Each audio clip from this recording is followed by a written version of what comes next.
Chers amis, 4 ans. 4 ans de fidélité paisible et tenace aux convictions qui nous ont rassemblés au service de l'enfant et de la famille et qui sont plus que jamais d'actualité. Alors que tant de paroles éphémères, qu'on dit politiques, s'envolent comme les feuilles d'automne dans les vents superficiels, nous avons tenu, vous avez tenu. Tous les observateurs honnêtes, qu'ils soient ou non en accord avec ce qui nous porte à agir, le reconnaissent, notre immense mouvement social a déjà changé la donne. Il a déjà porté, chers amis, un coup d'arrêt aux visées des déconstructeurs qui, depuis des années, avançaient pas à pas jusqu'à atomiser la société. Faut-il rappeler ce que cachait la conquête du mot mariage qu'ils ont prétendu offrir aux personnes de même sexe?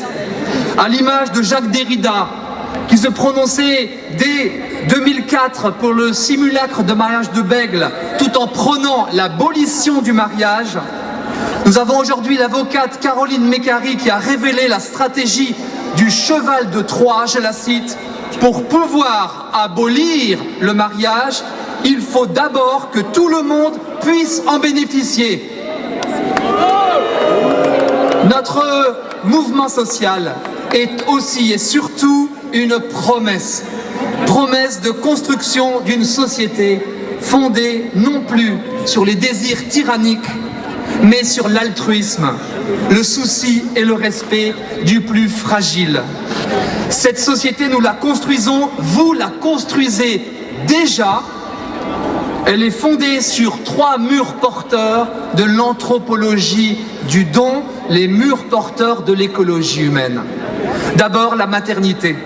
Cette gestation corporelle que nous voulons préserver pour les générations futures contre son éclatement, sa marchandisation, son effacement, celui que veulent organiser les transhumanistes.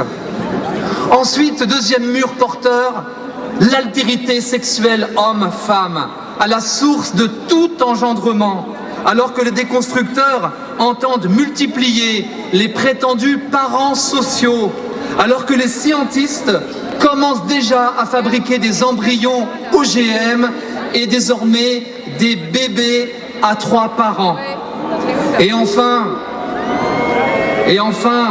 la famille, cet écosystème durable, fondé sur, n'ayons pas peur des mots, l'amour, intégré à la fidélité sexuelle et à l'engagement.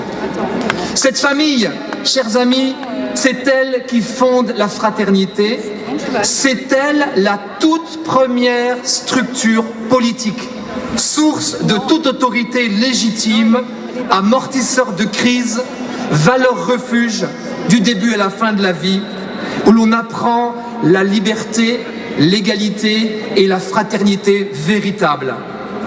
À l'heure, chers amis, où notre société doute sur son identité, sur ses racines, sur ses perspectives, nous plaidons tout simplement, non pas pour un homme hors sol, à la merci des désirs des forts, mais pour des hommes enracinés, reliés, assumant leur interdépendance et leur vulnérabilité, respectant les limites propres à la nature humaine. Aux gouvernants d'aujourd'hui et de demain, nous disons, il n'y a pas de politique digne de ce nom sans conception ajustée de l'homme, sans respect des fondamentaux de l'écologie humaine. À vous tous, mes amis, ceux qui sont présents comme ceux qui n'ont pas pu l'être, je voudrais adresser un appel solennel. Je voudrais nous mettre en garde contre la tentation d'attendre les bras ballants un leader providentiel. Avec tout le respect et la gratitude que nous devons aux élus qui nous ont accompagnés et soutenus durant ces années et que je salue, je voudrais dire que nous sommes tous des responsables politiques agissant à proximité pour la justice. Nous sommes tous tous des travailleurs sociaux agissant autour de nous auprès des plus fragiles.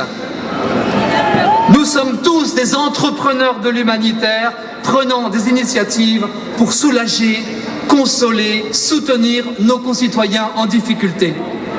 Ceux qui ont tout fait dès 2012 pour minimiser et éteindre notre mouvement social, ceux qui ont tout fait pour prédire son extinction ne le voient pas, ils ne peuvent pas voir ce qui continue de foisonner dans l'humus de notre société. Face à la pensée dominante, vide totalitaire et qui ne souffre pas de contestation, nous sommes là indéracinables.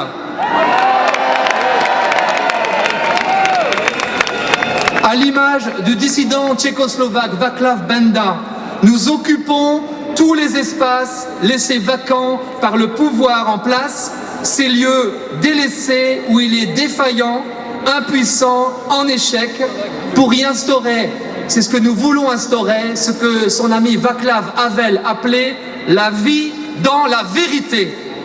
Voilà notre programme politique pour 2017. Voilà ce que nous allons défendre et instaurer ensemble, sans faiblir, sans attendre et en comptant sur de nombreux élus pour nous épauler. Je vous remercie. Merci Cultura, je vous demande d'applaudir.